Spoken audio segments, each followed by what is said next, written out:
So back in 2014, Modiji announced that every single Indian is going to get 15 lakh rupees into their bank account.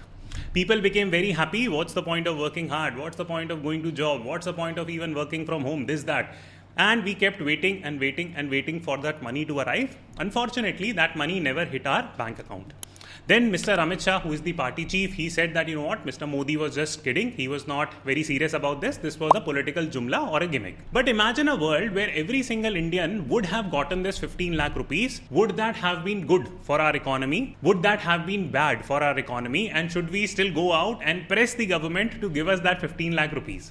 So let me know in the comment box before we start this macroeconomic discussion. It's a very complicated topic. I'm picking this example of political freebie to help you understand very important macroeconomic topics. Why? Because these type of political promises will again be made. You will get lured by these type of political promise. So if you have people around you who are not good at economics, do go and explain it to them and show them this video. I will explain all the points in 10 simple, very easy to understand points. So let us get the discussion started as to what will happen if everyone in India ended up receiving 15 lakh rupees from the government.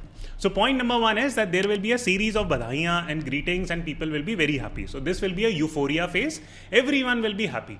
The udhar economy or taking udhar from your friend, that economy will collapse because everyone would not need udhar. People will celebrate that we have become suddenly rich. The news channels will get a lot of masala. They will say nation want to know this, that, right? And there will be a lot of news that will be played day in and day out. People will generally be happy. So that will be the first key step that will happen. And of course, there will be tax implications. So you can go check out our sponsors for today, which is Tax Buddy. They can help you optimize tax, not only in that hypothetical world, but also in real world. So tax filing dates are coming up and you can use the code in the description box to avail a very special discount that is only applicable to our YouTube community. So do take advantage of it because that is the real money that you will be saving. We are not talking about hypothetical money here. So this will be the first key thing, that there will be a euphoria phase. People will not think too much about the long-term repercussions or even mid-term repercussions.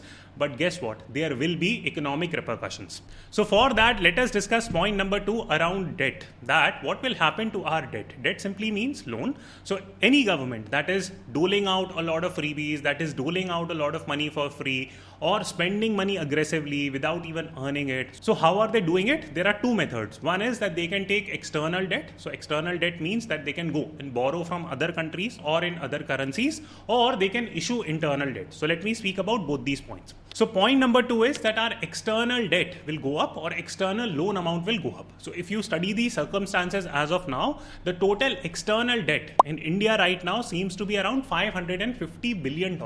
So this is the total money that India owns to other countries. So if you study the math of 15 lakh rupees in every Indian's account, then you can assume the population of India to be 1.4 billion. If we are paying 15 lakh to every single Indian, that roughly translates to 20,000 US dollars. And in total, our bill will come out to be $28,000 billion. Now, what did I disclose earlier? That our total external debt is roughly between $550 billion to $570 billion. So as a result, if this entire expenditure is funded through external borrowing, our debt will increase 5x or 5 times in an instant. Now, this is a very sharp increase in external debt and it can create a lot of problems for a country like India, which is an emerging economy, a growing economy, and there is a certain level of risk associated with our macroeconomics. Now, some of you might say that, Akshat, you know what? It's not necessary that we will end up taking external debt to finance this expenditure.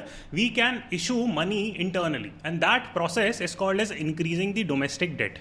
So how do you take loans locally? It's very easy for the government. For example, recently, the US government took a lot of local debt. How did they take a lot of local debt? They just simply printed US dollar. Therefore, you would have seen that the inflation in the US right now is much more compared to that in India. This is despite the fact that US is a more stable, developed economy. But irrespective of that, there is higher inflation in the US than compared to India. Why did that happen? Because their domestic debt, it increased very sharply compared to the domestic debt increase in India post-COVID.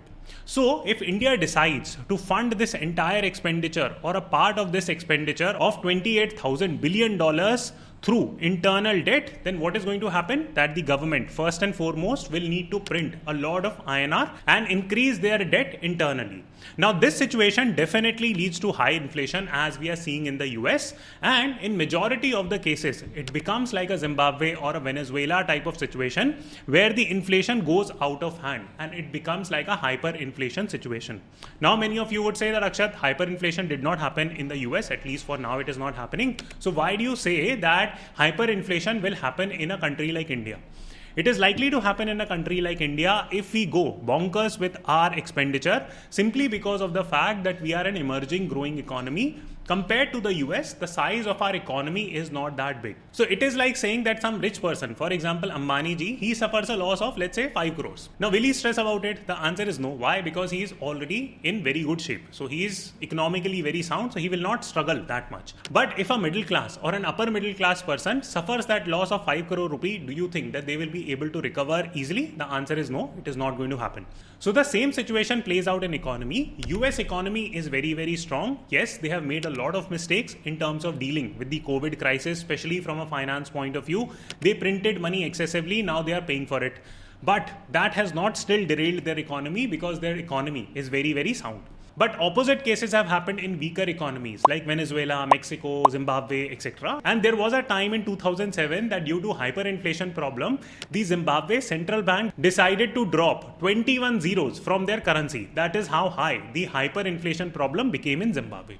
So something similar, not to the extent of Zimbabwe, will happen in India, but hyperinflation problem will definitely happen in India if we increase our internal debt so aggressively.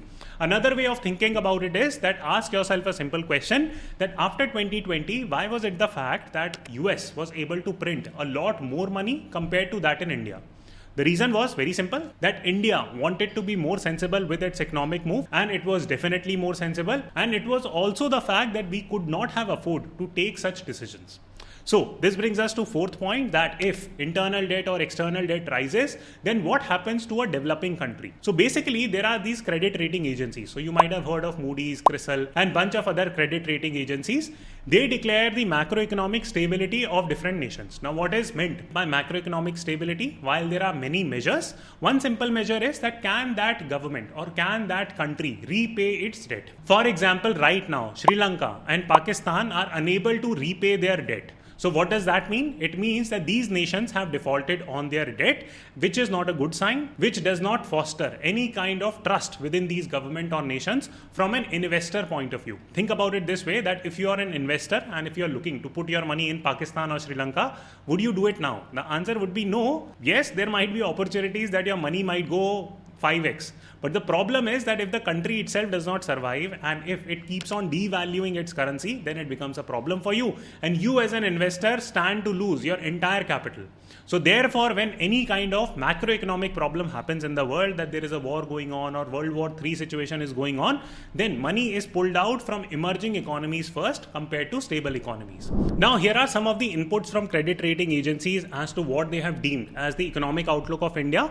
And you can see that as per the date that back in 2019, our economic outlook was declared negative by majority of these credit rating agencies. But good news now is that our macroeconomic stability is considered to be stable. So which is a very, very good sign for a country like India. But if we would take the decision of giving everyone 15 lakh rupees, our debt will go up, both internal and external, and these credit rating agencies will again give a severe negative rating to a country like India. This brings us to the fifth point, that in case a negative rating is assigned to any country, for example Pakistan, Sri Lanka, money flows out of those countries. Why? Because these economies become much more risky, susceptible to complete faltering. So from that perspective, investors just pack their bags and run away. So therefore, if such a situation arises in India, then a lot of FIIs and DIIs, they will pull out their money, or at least will pull as much money out as they possibly can and will run away. That will be the first step, which brings us to sixth point, that it can also happen that a lot of foreign investment might come in. Now you'll say that, okay, this is really confusing. On one hand, you're saying that FIIs, DIIs will take away the money. On the flip side, you're saying that FIIs, DIIs might invest money. Okay, so let me help you understand that concept more. So you can understand this argument from this specific flowchart. So basically what happens is that if the debt in the economy goes up, then the currency most likely will be devalued. So what is meant by devaluing of the currency? It means that it is called as weakening of your currency. So you might have seen that in China, they weakened their currency for a substantial period of time, especially between 1990s to early 2000s. Their currency was getting crushed deliberately. They themselves were trying to devalue their currency. When you devalue your currency, there are two things that happen. One is that you as a country can export a lot more. Why? So imagine this, that if $1 is equal to 1 rupee, and then suddenly with $1 you can buy 2 rupees. Now, if you are exporting it, then people will find it easier to buy your products. So you become much more competitive if your currency is getting devalued. On the flip side, you can think that this person who was trying to put just $1 in Indian economy, he or she could now put 100% more money. Why? Because 2 rupees he can put because the currency has go down. So therefore, FDI investment go up when currency gets devalued, generally speaking.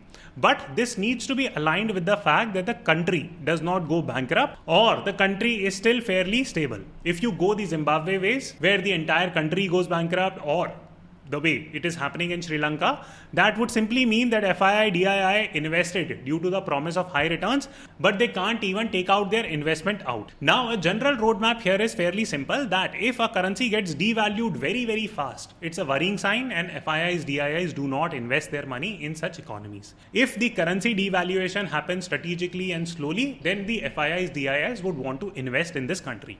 Now, let me know in the comment box that what do you think is going to happen in such a scenario if people end up getting 15 lakh rupees. Would that lead to a fast currency devaluation of India, or would that lead to a gradual currency devaluation of India? Now, even if we keep aside all these macroeconomic constraints and we just assume that everyone ends up getting 15 lakh rupees into their bank account, then what happens? So this brings us to point number 7, which is that the discretionary spending will go up, and discretionary spending will go up at a massive pace. Why would that be the case? Because imagine this, that the per capita GDP of India right now is roughly $2,000, which is 1.4 lakh. Now, if people are getting almost 12 times of that earning, so which is like 12 years worth of their income in one go, what are they going to do? They are going to fulfill all their shock. So shock, I do not mean SHOCK, I mean Hindi wala shock, which means all their aspirations and desires. So you will see an increase in sales of car, scooter, TV, fridge, all this stuff is definitely going to happen, and we will run out of these particular commodities very, very soon. But okay, a very interesting macroeconomic thought exercise. So let's assume that on August 1st, 2022, Modiji decides to give everyone 15 lakh rupees. Now, what should you do with that money? My advice is that go and spend it that day itself. Please do not keep it into your bank account, because inflation takes time to catch up. It's not as if that inflation will suddenly become 2x, 3x, 4x, because even shopkeepers do not know. They will just be happy that, you know what, more people are flocking to my shop to buy more and more stuff. By the time they realize that such macroeconomic scenario can play out, it will be slightly late. Yes, there can be a temporary surge in prices due to demand, but it will still be much less compared to the hyperinflation that might be coming in a few months. So from that particular perspective, if such a scenario comes up, so go and invest either in hard assets. If you don't know what hard assets are, I had made a separate video, please go and watch it, or simply go and spend that money on day one, or at least in the first 3-4 days itself. Then comes point number 8, that it will be time to take credit, and politicians will take credit for everything. So they will say that, you know what, our GDP went up. The easiest way of increasing your GDP artificially is just simply print more money and automatically your GDP will go up. So this is precisely what is happening in this step, that if people are getting 15 lakh rupees unnecessarily for the work that they have not done, it is called as creating fake growth, and you have just artificially increased your GDP. Now, do you think that politicians or people who are getting 15 lakh rupees, they will be bothered about this? No, they will be giving badhaiyan to each other, they will be sharing happiness, sweets, whatnot. They will not bother about the macroeconomic problems that are going to hit them, and for a little while there will be this celebration phase, and everyone will talk about how much our GDP has gone up by how much standard of living has gone up by. There will be reports that will be published that consumer spending is at an all-time high. Sentiments of people are very positive. So all these good things are going to play out in the economy for a little while. So point number 9 is that if you study the entire roadmap of what I have told you, it will comprise of 3 phases. So number 1 would be euphoria. People will be overjoyous with the sudden finding of money. Number 2 would be a slight panic phase when inflation keeps on hitting higher and hyperinflation situation will play out. And number 3 will be a deep depression phase, so to say, because you have killed the long-term macroeconomic growth prospects of a country. Which brings us to 10th and final point, that how does long-term growth prospects of the macroeconomics of a country will get destabilized by these moves? So two specific points. One, investors will lose confidence in terms of investing their money in such economies where such type of drastic moves can happen, and they will have no faith on such economies. So they will think twice before investing. Second, and more important point is psychological point, that this will impact the productivity of our nation. You might ask how it will impact our productivity. So simple thing, if you are getting paid 15 lakhs for doing absolutely zero work as a handout, what incentive would you have to work, toil it out, go to office and take so much pain? So you would just wait for the next time when such an announcement would be made, and there will be a series of governments and politicians who will keep on making more and more such promises, and our expectation would be that every 4 years we will get a new handout, a higher handout that will be announced by some politician. So that will be the death of productive economy of our country, because a lazy society will not be able to build a thriving economy. So please discard these type of moves. I'm glad that Modiji did not execute his plan. That would have been disastrous for a country like India. If you like this video, do press the like button and share it with your friends, and I will see you soon.